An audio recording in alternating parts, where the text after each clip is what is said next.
what Thursday is beginning to look like here on Business Morning. Welcome to the show. I am Bosin Mofaye. Let's get started with just breaking news. A few minutes ago, Nigeria's January 2018 manufacturing activity report, or what you call the PMI, the Purchasing Managers Index report, is now out. Nigeria's PMI index reading, according to FBN Quest independent survey, slumped to 54.6 reading. This is the first one in the new year. The index, according to this report, slumped, declined significantly, quote unquote, from 68.7 to 54.6. Remember, 50 is the benchmark. If you fall below 50, then you are in the water, you're in the negative territory.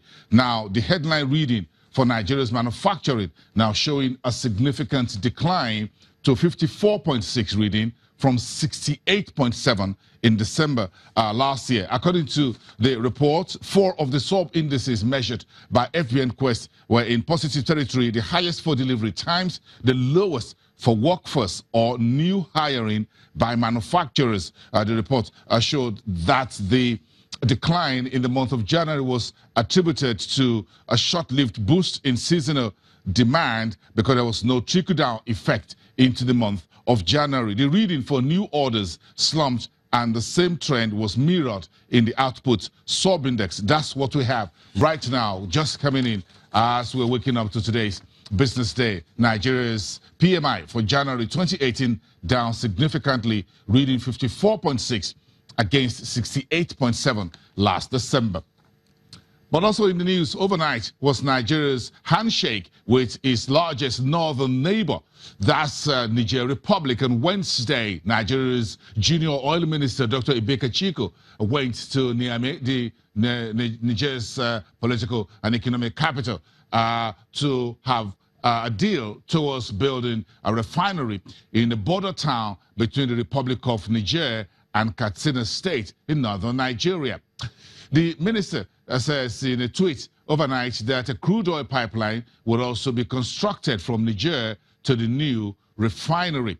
Kachiko tweeted that bilateral and technical agreements behind this handshake, a memorandum of understanding, will be signed in coming days.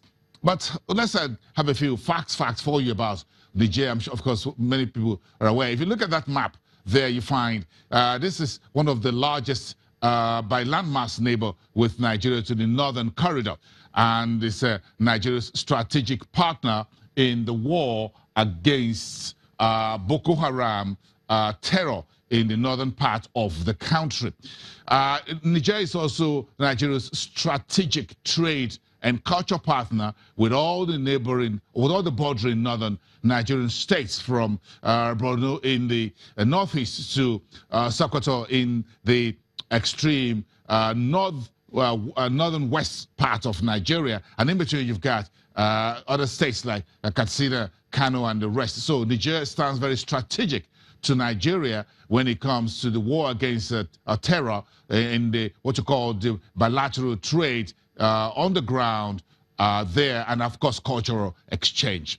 But of course we've had a few issues around our relationship with Niger. Niger actually started oil production in the year 2011.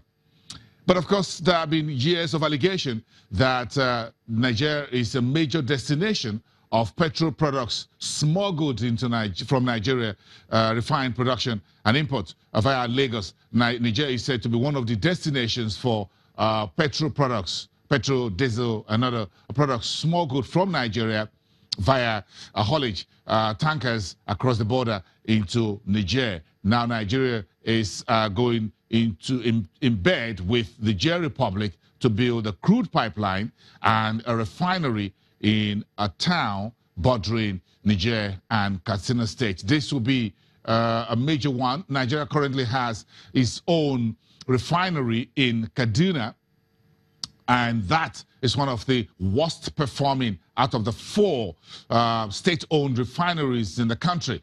In the month of November, Kaduna Refinery has a negative possession of about 27 billion naira, a drain pipe on the country. Now Nigeria wants to build another refinery, this time in partnership with Niger Republic. It's the first of such oil and gas relationship with any of the country's neighbors in history. Let's move on to one news also this morning, and we also need to take this in our commodities space. There's a warning that Nigeria's corn output, what you call maize, for the 2017-2018 season may decline about 7%, or about 750,000 metric tons, because of pests, or what you call pest disease, and increased imports, according to a Bloomberg report early this Thursday.